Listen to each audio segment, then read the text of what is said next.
नमस्कार मित्रों, मारी यूट्यूब चैनल पर आपનું हार्दिक स्वागत है। आजना ताजा समाचार।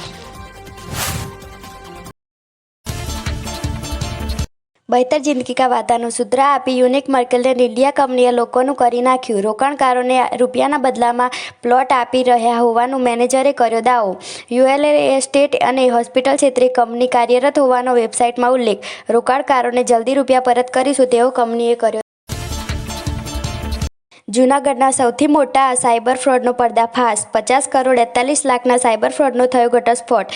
એકાઉન્ટ ભાડે લઈ સાયબર ફ્રોડ માટે કરતા હતા ઉપયોગ। જૂનાગઢના 200 ખાતાઓનો ઉપયોગ કર્યાનો ખુલાસો। ઝડપાયેલા તમામ આરોપી જૂનાગઢના। જૂનાગઢના સત્તાધારના મહંત વિજય બાપુને મળ્યા સંતો। સત્ય બહાર આવે તે માટે મુલાકાત કરી હોવાની રામ બાપુએ કરી વાત। પૂર્વ આઈપીએસ અધિકારી ડીજી વરજારા પણ ઉપસ્થિત રહ્યા। વિજય બાપુ પર તેમના ભાઈ નીતિન ચાવડાએ લગાવ્યા ગંભીર। ગીર સોમનાથ જિલ્લામાં લગાવવામાં આવેલા હાઇમસ્ટર ટાવરના કામમાં ભ્રષ્ટાચાર કર્યો હોવાનો આરોપ। જિલ્લા પંચાયતના ઉપપ્રમુખે લગાવ્યો કૌભાંડનો આરોપ। ટાવર ઊભા કરવામાં નબળી ગુણવત્તાની સામગ્રીનો કરાયો ઉપયોગ। જિલ્લા પંચાયતમાં મુદ્દો ઉછળતા ડીડીઓએ આપ્યા તપાસના આદેશ। ભાવનગરમાં કોંગ્રેસના નગરસેવક ભરત બદલિયાએ ભાજપના કાર્યક્રમમાં જોવા મળતા પક્ષ પલટાની ચર્ચાએ જોર પકડ્યું। એમએલએ જીતુ વાઘાણી અને સાંસદ નીમુબેનના કાર્યક્રમમાં આપી હતી હાજરી। તે કોંગ્રેસમાં જ છે તેવો ભરતભાઈએ કર્યો દાવો। ભાવનગર મહાનગરપાલિકામાં વિપક્ષ નેતા તરીકે જીતુભાઈ સોલંકીની વરણી। જીતુભાઈ છેલ્લા 23 વર્ષથી જોડાયેલા છે કોંગ્રેસ પાર્ટી સાથે। કોંગ્રેસના નગરસેવક કાંતિભાઈ ગોહિલ અને જીતુભાઈ સોલંકી વચ્ચે ચાલતી હતી રેસ, જેમાં વોટિંગના આધારે કરાઈ વરણી। જો મિત્રો અમારી ચેનલ પર તમે નવા હોય તો અમારી ચેનલને સબસ્ક્રાઇબ જરૂરથી કરજો।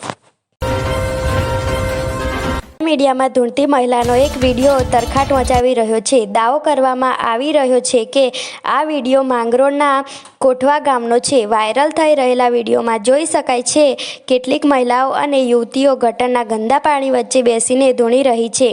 આ ઘટનાને જોવા માટે આસપાસના વિસ્તારના લોકોના ટોળા ઉમટી પડ્યા છે। ટ્રાફિક જામ પણ થઈ ગયો છે। ઉલ્લેખનીય છે કે આ મહિલાઓ કયા કારણસર ધૂણી રહી હતી તે અંગે કોઈ ચોક્કસ કારણ સામે નથી આવ્યું, પરંતુ સહદારીઓ આ ઘટનાને પોતાના કેમેરામાં કેદ કરતા નજરે।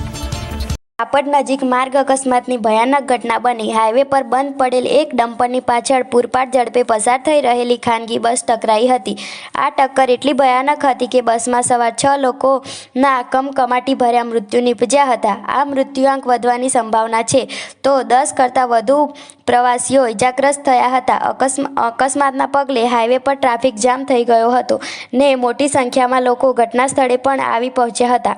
બીજી તરફ ઇજાગ્રસ્ત થયેલા લોકોને તાત્કાલિક સરતી તળાજા અને ભાવનગરમાં હોસ્પિટલ અર્થે સારવાર માટે ખસેડવામાં આવેલા। પ્રાથમિક જાણકારી પ્રમાણે એપલ ટ્રાવેલ્સની બસ સુરતથી રાજલા જઈ રહી હતી ત્યારે વહેલી સવારે ત્રાપજ બાયપાસ ખાતે અકસ્માત નીપજ્યો હતો।